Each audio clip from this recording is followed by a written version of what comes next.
Okay, my name is Ming-Sheng Lee. I founded this company, Magitech Corporation, in 1993. So we've been in the industry for about 16, 17 years, I guess. Yeah, that's where we are. And we're based on Toronto, small PC developers, so that's what we are. Our first game is the Takeda game. It's released in 2001, or 2001, yes. And the game actually released in Japan, China, Russia, Germany, and US. So it's quite the territory-wise, it covers the whole globe. We have the market into there. Even Australia, I think, yes. Australia is the next game, but anyway, it's the RTS game, but not really the normal RTS game you play. It's more similar to Total War.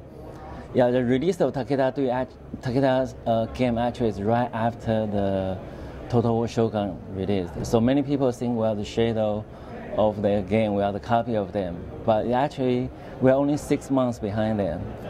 But because that 6 months behind them, the sales actually make quite a difference. Okay, it has two modules basically. One is the war mode, one is the battle mode. And so in the war mode, you have your city management, you have a personnel system, diplomacy. So you can propose a marriage, you can sign a treaty. That's what the war mode do. And when you have two armies engaged, then you go to the battle mode, which you have probably up to 2,000 to 4,000 units fighting at real time.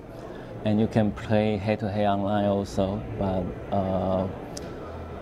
the main strength of our game is in the AI part, because we make the game in the chain of commander hierarchy system. So the individual unit will take the command from the battalion take command from the division, and division take command from the army. So when you play the game, it's more realistic in a certain way. And the individual units, because they have their own AI, so you don't see a group of units moving together, you see individual of them moving in a formation. When they're breaking down, you see them retreat one by one, not as a whole unit retreating. So that's our main strength. And we've been using this engine. After Takeda 1, we make Takeda 2.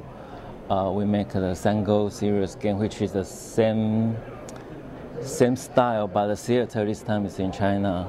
And we also make Strength Honor game, which the theater is in Rome, ancient Roman time. But the theater cover from west to British, to the east to China, so it's more global ones. And that's pretty much our game series. So far we have how many? Probably 6, 7 titles, I guess. It's based on the same engine, but we branch it to different theater, different stories, right? But it's all based on the same engine. So we've been working on this engine more than a decade. Yeah, so we keep improving it, like the AI part. We have 2 levels pathfinding, so the soldier will climb to the wall and they fall down from the wall, they walk on the stairs. But think of this, the 2,000 units walk on the wall and stairs, it's not 200. So you put that in the picture, you got a massive battlefield there, and that's our strength. Before that, the company was formed in 1993. At that time, it was only one-person company. But I worked with my friend in New York. So that time, actually, I worked on a casino project. I'm more responsible for the game module part, and they work on the cash transaction and what's the other part? Cash transaction and the other real-time server stuff. But I'm handling the game part.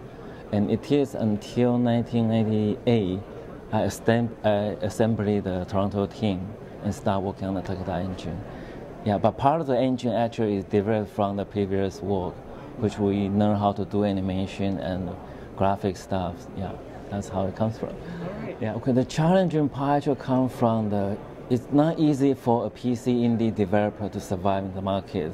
Although we've been hanging in here for more than 10 years, but we see a lot of developers disappeared. Even publishers, they just go out of business. So on the PC side, it's very challenging. We've been holding on the ground, and there are publishers talking about merging our product into massive online but excuse me, but for those, it's more like depends on the joint venture, the other partners, see if they will bring in the money. But as a small developer, we only do it more defensively. So our company strategy, we actually move into iPhone sectors. But we have the AI experience. We know how to do the time slicing. We know how to write the behavior for the individual unit. So we are porting those skills into iPhone. So we make simulation games on iPhone. Like we released 2 titles, one the U-boat commander, one the steel cavalry, which is a tank simulation. And we still approach the more realistic controlling, but it's still on the arcade style, so you don't need a manual textbook to learn how to play it. So that's our strategy and the challenge and future ahead of us. Okay. The company have 2 strategies splitting from here. The PC sector, we are more holding the ground, and if there's a new development, then we'll engage.